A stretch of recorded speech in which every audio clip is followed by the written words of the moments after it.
Selamat datang di channel Cerita Cinta. Channelnya cerita cinta romantis. Sebelum lanjut mohon dukungannya dengan like dan subscribe dulu. Pelet hitam pemikat sukma. Bagian ke-14. Pertarungan siluman kadal di hari pernikahan. Jadi kami harus menikah. Bagaimana jika hal terburuk yang terjadi? Itulah resikonya. Tapi itu satu-satunya cara agar sihir itu lepas darimu. Juga darinya. Kamu pikir ini karena penyakit biasa? Bukan, Andri. Bukan. Ada sesuatu yang menghalangi sarafnya hingga membuatnya tak bisa beraktivitas. Kalian harus menikah. Itu solusi agar kalian terbebas darinya. Dokter Andri tampak termenung. Bukannya ia tak suka dengan Yati. Tapi bagaimana jika Yati akan mengalami nasib sama seperti yang lain? Pening kepala Dokter Andri memikirkannya. Yang sekarang harus kamu usahakan adalah bagaimana cara kamu memikirkan calon istri kamu sebagaimana kamu memikirkan Mbok Minahmu itu. Niatkan mendapatkan kebaikan. Luruskan niat karena beribadah. Untuk menghilangkan kutukan. Hilangkan pemikiran nafsu dan lain-lain. Sekali lagi. Luruskan niatmu menikah karena ibadah. Bisa. Baik Kong. Dan untuk sementara waktu. Biarlah Yati di sini. Mbok Minah bisa menemaninya sementara waktu. Hal itu untuk membuatmu tidak selalu memikirkan calon istrimu. Karena apa Kong? Terus terang seperti ku bilang tadi, hal ini belum teruji. Deh, hati mereka serasa ambyar, karena sepertinya masih menunggu keberuntungan. Jadi, kapan kalian akan siap menikah? Tanya Kong Bitun lagi. Yati terdiam. Ia menyerahkan jawabannya kepada Dokter Andri. Bagaimana Andri? Tanya Kong Bitun menegaskan. Insya Allah minggu depan Kong. Baik, sepakat. Nanti, minggu depan kamu kesini lagi. Sementara itu, Yati bisa menunggu sambil diterapi di sini. Baik Kong, saya pamit dulu. Ucapnya seraya meraih tangan Kong Bitun dan menciumnya takzim. Sepeninggal Dokter Andri, Yati disuruh beristirahat dulu dengan ditemani Mbok Minah. Yati tahu, ia takkan bisa berbuat apa-apa tanpa bantuan wanita tua itu. Cit, cit, cit. Suara burung-burung di pagi hari membangunkan Yati dari tidur panjangnya.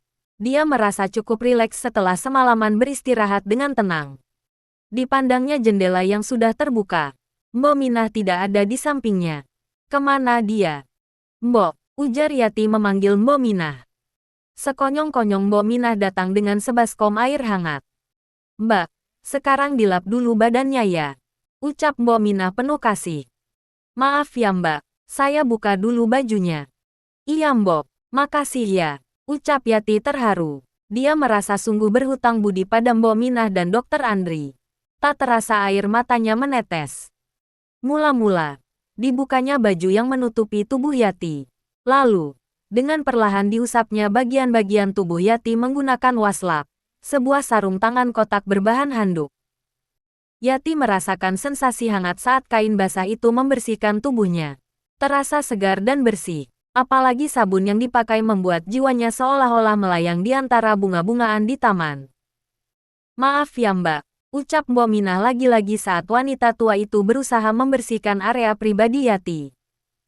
Sungguh telaten Mbok Minah memperlakukannya, layaknya anak sendiri. Sungguh beruntung orang yang memiliki ibu seperti ini. Tak berapa lama kemudian, selesailah sudah prosesi mandi. Dipakaikannya baju yang longgar dan nyaman. Begitu terus-menerus kegiatannya berhari-hari. Hanya saja setiap saat selalu diberikan semacam jejamuan yang terbuat dari bahan alami, yang berfungsi sebagai penguat otot agar tak menjadi kecil karena tak digunakan beraktivitas. Mbok, tolong nanti seluruh tubuh Mbak Yati ini dibolehkan ramuan ini ya. Ucap Kong Bitun pada Mbok Minah. Apa itu Kong? Tanya Yati. Sementara Mbok Minah menerima mangkok itu dengan segera. Ini ramuan herbal, terbuat dari jahe, beras, kencur, dan beberapa bahan lain. Efektif menjaga tubuh tetap hangat. Bagus untuk memulihkan otot yang beristirahat lama sepertimu. Dan di lain kali, jari jemari Yati dirangsang dengan aliran listrik statis untuk mengecek reaksi saraf-sarafnya. Namun lagi-lagi terlihat reaksinya tidak memuaskan. Bagaimana Kong? ucap Mbok Minah. Hah, belum ada perkembangan. Mudah-mudahan, nanti setelah prosesi pernikahan akan ada hasil bagus. Ucap Kong Bitun pelan, namun tetap optimis. Mungkin. Seminggu berlalu, Kong Bitun sudah menunggu kedatangan Dr. Andri. Begitu juga Yati yang sudah didandani sedemikian rupa. Dipakaikannya pakaian terbaik, sebuah baju terusan bunga-bunga ungu dengan renda air berwarna putih. Pernikahan sengaja dilaksanakan di kediaman Kong Bitun, selain karena memang tak banyak mengundang tamu, juga untuk menjauhkan sentara Dr. Andri dan Yati dari pengaruh buruk sihir yang sudah ditanam almarhum Biwor dan anaknya Melati. Bagaimana Yati?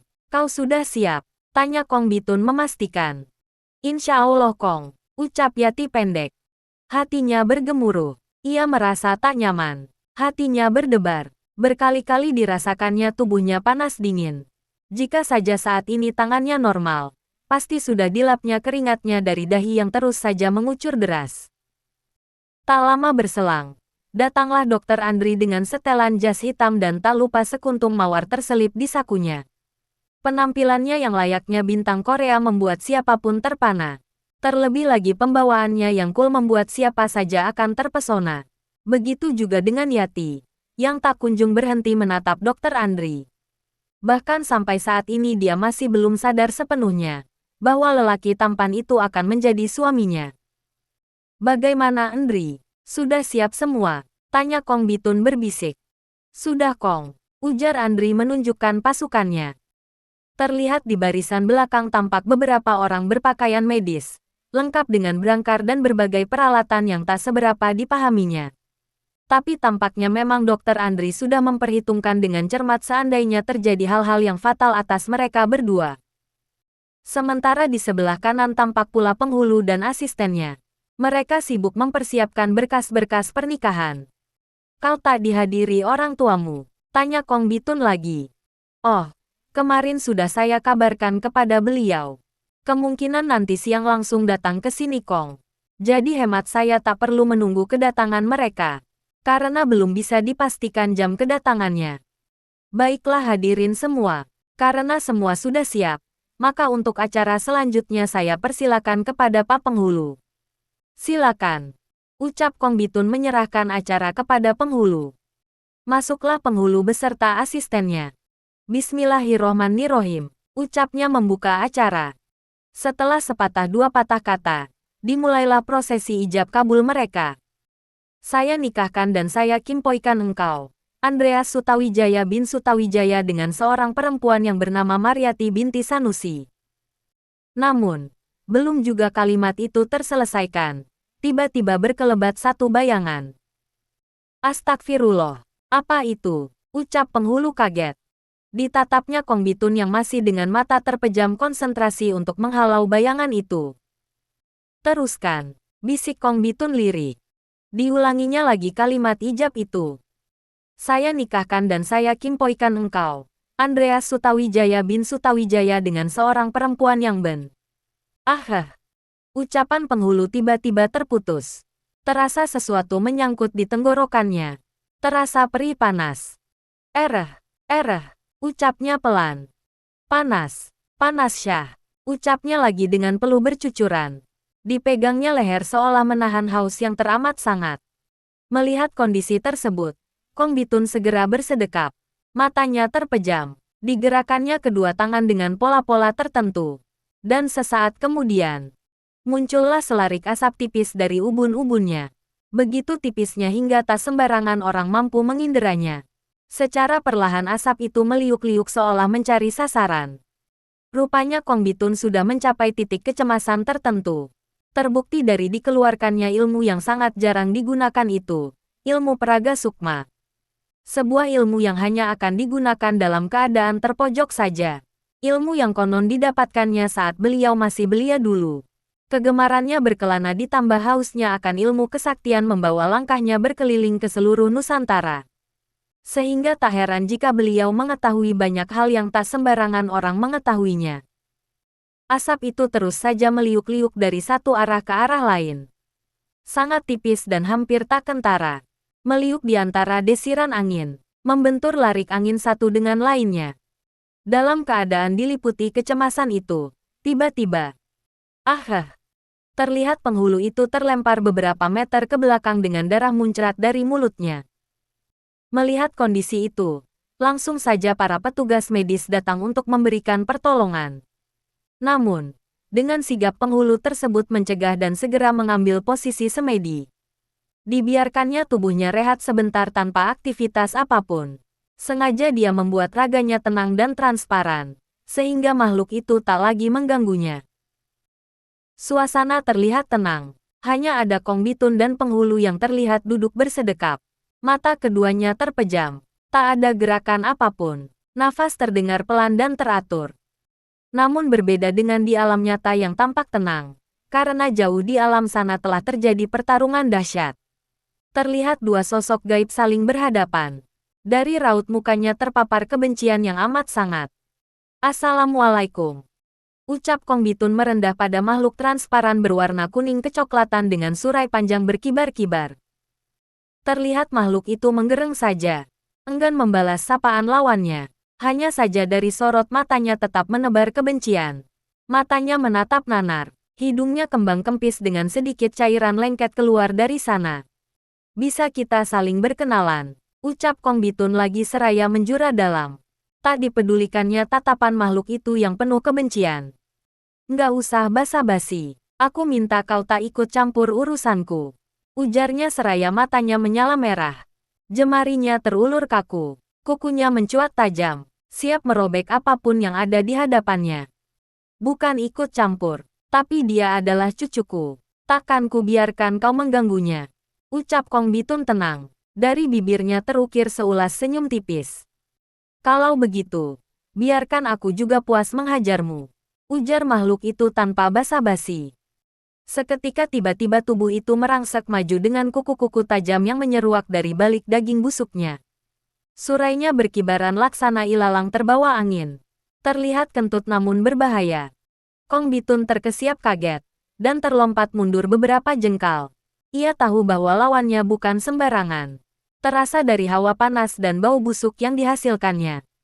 Mengetahui lawannya mundur, makhluk berdiri itu kembali menerjang ganas. Kali ini bukan hanya tangannya saja yang maju menyerang, namun juga diiringi kakinya yang menjejak kasar serta ekornya menyabet Kesna kemari. Hingga dalam satu kesempatan dia berhasil menyudutkan Kong Bitun, dan satu sabetan berhasil mendarat di pipi lawan. Jerit Kong Bitun seraya memegang luka bakar itu. Terasa perih dan panas saat tangan berkuku tajam itu berhasil mengenai pipi kirinya hingga terasa perih dan panas layaknya terbakar. Kong Bitun kembali melompat mundur untuk mengatur jarak. Dipandangnya makhluk buruk rupa itu. Sekujur tubuhnya nyaris tak utuh lagi.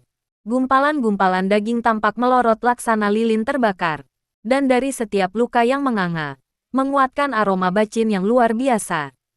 Kong Bitun sesaat menutup mulut dan hidungnya menggunakan kain sarung yang dibawanya.